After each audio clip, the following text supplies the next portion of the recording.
All right, today we're going to talk about money again. Is it a logistics problem or a value problem? That's what you should be thinking when we're talking about money. Hi, I'm Brian, founder of That Business Trainer and the developer of the sales framework.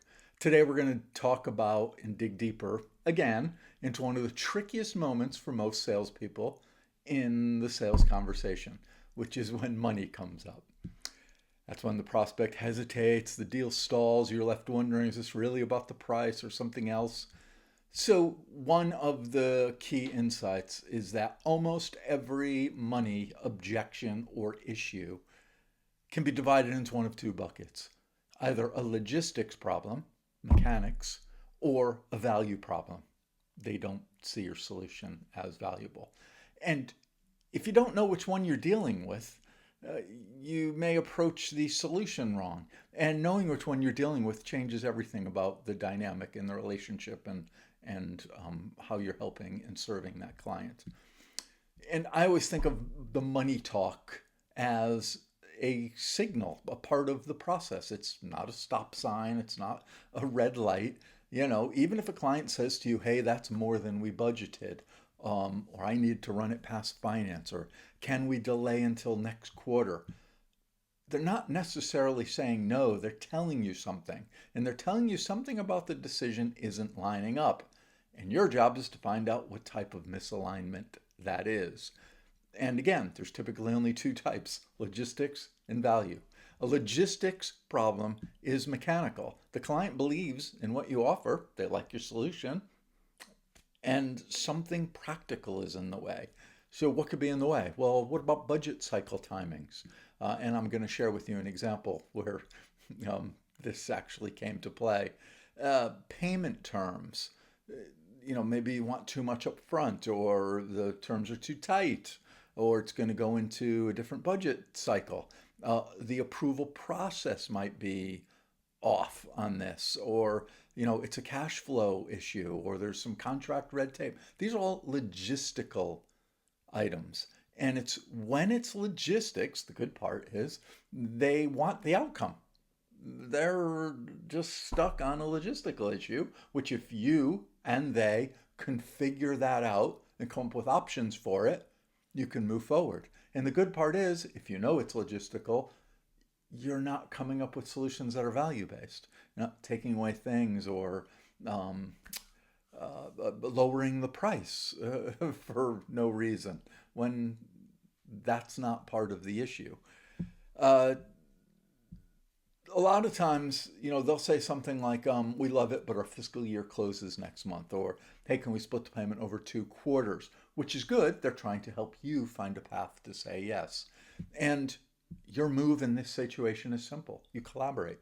You ask what would make the timing work for you. You ask, if we adjusted the payment schedule, would that remove this obstacle? You're not discounting value. You're solving a calendar or paperwork puzzle. Now, a value problem is different. Here, the client isn't convinced the result justifies the investment. Maybe they don't see fully the impact of doing or not doing um, whatever your solution or product is supposed to do. Maybe they haven't tied that solution to the measurable outcome yet, and shame on you for not helping them, as we'll talk about in other videos. Uh, how do you know its value, or clues that come up that its value? They keep circling back to things like the price seems high, even if the terms were flexible, or they compare you to cheaper alternatives without acknowledging the difference in those alternatives. Um, you might find they hesitate to engage some key stakeholders that you need to talk to, especially if you're in a complex sale. And if you push logistic fixes, like a payment plan, you're just going to delay what's inevitably going to be a no anyway. So, what you need to do is return to that phase where we are trying to figure out, should we move forward together? And you do this by asking, can you revisit what success looks like for you? Or what happens if this issue isn't solved in the next 6 months, 3 months, whatever you were talking about? Or which part of that result matters most to your team? You're not arguing price, you're helping them calculate the real cost of not acting. And there's just a diagnostic flow you can use the moment you get any sort of money objection, for lack of a better word, more money issue. You just acknowledge it neutrally. And I always say, don't answer questions that haven't been asked. So if someone makes a statement, you can agree with it. You can acknowledge it neutrally. I hear you. Budget is always an important factor. I've had people say to me, wow, that's really expensive. And a lot of times we want to start counteracting. You can simply acknowledge that. Yes, yes, it is. They've made a statement, and I'm going to agree with it. It is expensive. If you're going to buy a Ferrari, and the gentleman said to you it's going to be 1.5 million, and you said yes, it's very expensive, they're probably going to say yes, correct. You're right. That's not an objection. Check your logistics first.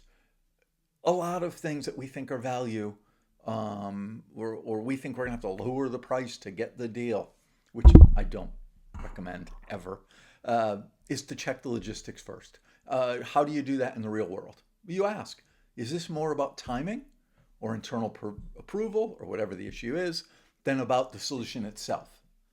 And then when you're listening for intent. If they start talking about processes and payment schedules or fiscal cycles, that's logistics. If they're questioning the outcome or the value or the return they're going to get, that's value.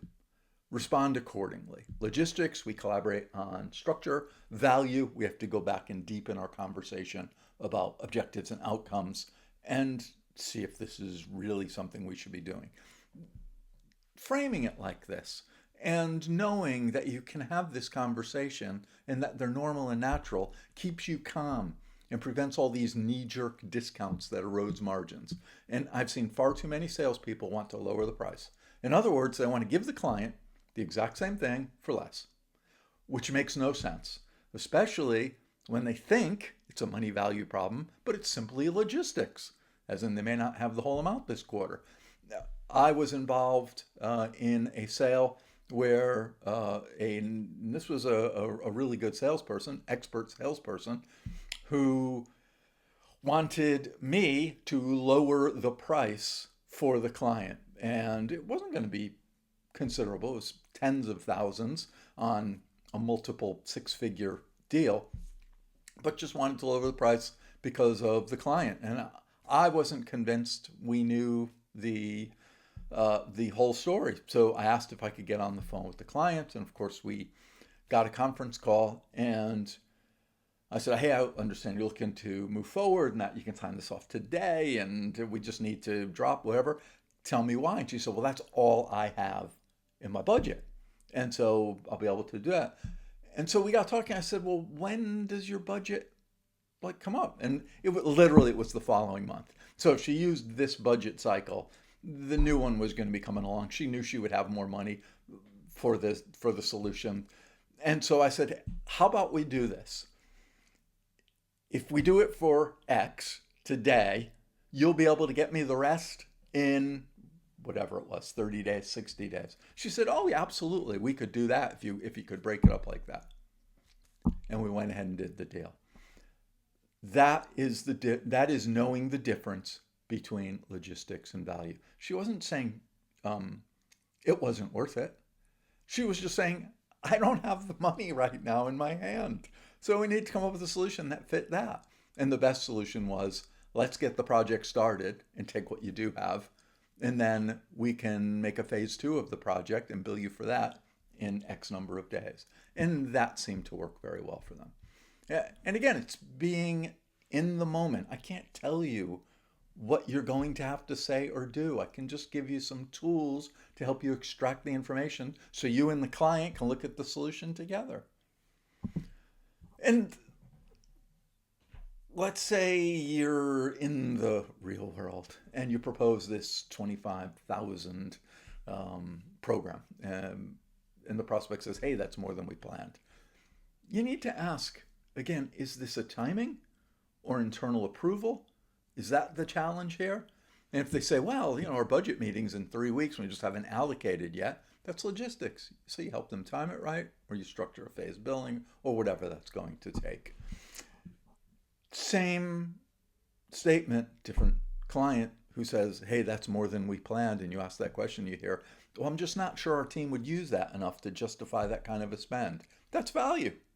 That's value. So you need to go back and look at the impact, not the invoice price. And you've got to go back and find out, is your solution going to have a better return than whatever it is they're planning on spending?